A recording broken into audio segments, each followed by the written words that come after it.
आनंद दुबे आप ही बताइए, महाराष्ट्र में राजूरा की सीट भी चर्चा में है। राहुल गांधी सच बोल रहे हैं क्या? आनंद दुबे, वोट चोरी हुई है क्या और कब से हो रही है? मानक जी नमस्ते। हम फोड़ते जाएंगे बम पर बम, हम नहीं हैं किसी से कम, लोकतंत्र बचाने की जिम्मेदारी लिए हैं हम, आज नहीं तो कल दिखेगा हम में दम और दूर हो जाएंगे सारे भ्रम। आदरणीय राहुल गांधी जी नेता प्रतिपक्ष हैं। आज इस देश में कहीं मानक जी चुनाव नहीं है, न कर्नाटका में चुनाव है, न देश में लोकसभा का चुनाव है, न तो महाराष्ट्र में चुनाव।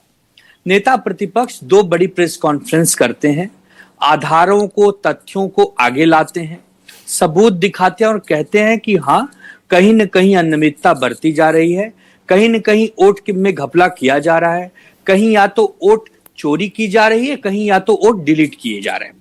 कर्नाटका में तो जीते हुए कैंडिडेट जो BR पाटिल है वो कह रहे हैं चाहिए तो मेरी विधायिका को आप निरस्त कर दीजिए, लेकिन हाँ मेरे यहाँ घपला हुआ है, मेरे यहाँ वोट डिलीट हुई है। जहां जहां कांग्रेस का गढ़ माना जाता था वहां वहां कांग्रेसियों के वोटों को एक प्रकार से काटने का काम किया गया है। अब जो भी उसके कारण हो, जो भी उसके अंदर इन्वॉल्वमेंट हो, लेकिन क्या इस देश में लोकतंत्र प्रक्रिया में रहते हुए क्या आप आरोप नहीं लगा सकते? क्या प्रश्न चिन्ह खड़ा नहीं कर सकते?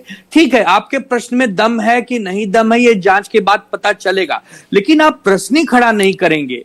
पूरी की पूरी भारतीय जनता पार्टी आगे आकर लड़ाई लड़ने को तैयार हो जाती है कि नहीं भैया राहुल गांधी जी झूठ बोल रहे हैं, हम ही दूध के धुले हुए हैं। ऐसा नहीं होना चाहिए।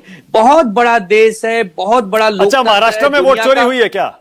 महाराष्ट्र बिल्कुल में हाँ। बिल्कुल महाराष्ट्र में तो जिस प्रकार वोटों की बढ़ोतरी करवाई गई, हाँ। जिस प्रकार एक सोलापुर के गांव में अनियमितता बरती, ये कई बार बोल चुका। अच्छा आनंद दुबे, मैं यही सुनना चाह रहा था आपसे, तो क्या खाली इसी बार 24 में हुई है, पहले भी हुई है? 19 में, 14 में, उससे पहले 9 में? नहीं, उसके पहले ये मुद्दे कभी सामने आते ही नहीं थे मानक भाई। जिस प्रकार महाविकास आघाड़ी की हार हुई है ऐसा कभी किसी का हार हुआ ही नहीं।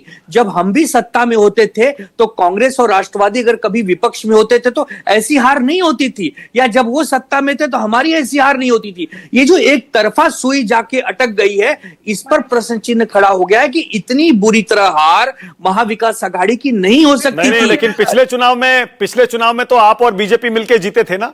मैं वही कह रहा हूं कि जब हम विकास आघाड़ी बना के आपने सरकार बना ली। जब हम जीते थे तब भी कांग्रेस का इतना सुपड़ा साफ नहीं हुआ था, तब भी 40-40 सीटें दोनों के पास आई थी। हाँ। यही तो हम कह रहे हैं कि ये जिस प्रकार ये रिजल्ट्स आए हैं ये जरूर प्रश्न चिन्ह खड़ा कर रहा है कि कहीं न कहीं अनियमितता, भ्रष्टाचार, लापरवाही। अच्छा एक बात बताइए आनंद दुबे, आप तो जमीन पर भी काम करते हैं, फॉर्म 7 भरा जाता है ना ये वोटर डिलीट करवाने के लिए। अब चुनाव आयोग बोल रहा है भैया कोई भी अटेम्प्ट कर सकता है, फॉर्म भर सकता है, लेकिन हमारे यहां जांच होती है उसके बाद नाम डिलीट होता है। चुनाव आयोग बोल रहा है एक भी नाम गलत काटा नहीं है हमने, और हमने सारी जानकारी दे दी, जाके पता लगा ले CID। अरे तो राहुल गांधी जी यही तो कह रहे हैं कि जब CID पता लगाने जाती है तो चुनाव आयोग उनको संतुष्ट नहीं कर रहा है। यही तो आके समस्या खड़ी हो जा रही है। अगर CID संतुष्ट हो जाए और चुनाव आयोग कह दे कि देखिए जो जो उन्होंने मांगा हमने सारे दस्तावेज दे दिए, विषय वहीं समाप्त हो जाए। चुनाव आयोग मांगता है उत्तर की दिशा और CID अरे वो सब दे रहा है, वो चुनाव आयोग का ये लेटर है ना, वही तो बता रहा हूं, देखो प्रेस रिलीज में सब बता रहा है, हमने सब दे दिया, जितना मांगा उससे ज्यादा दस्तावेज दे दिया। विवाद कहां है? तब विवाद का जितने आसानी से आप बता दे रहे हैं, अगर इतनी आसानी बात होती तो भारत देश का नेता प्रतिपक्ष ऐसे प्रेस कॉन्फ्रेंस नहीं करता। अच्छा ठीक है वाजपेयी जी बताइए, आप ही बताइए वाजपेयी जी।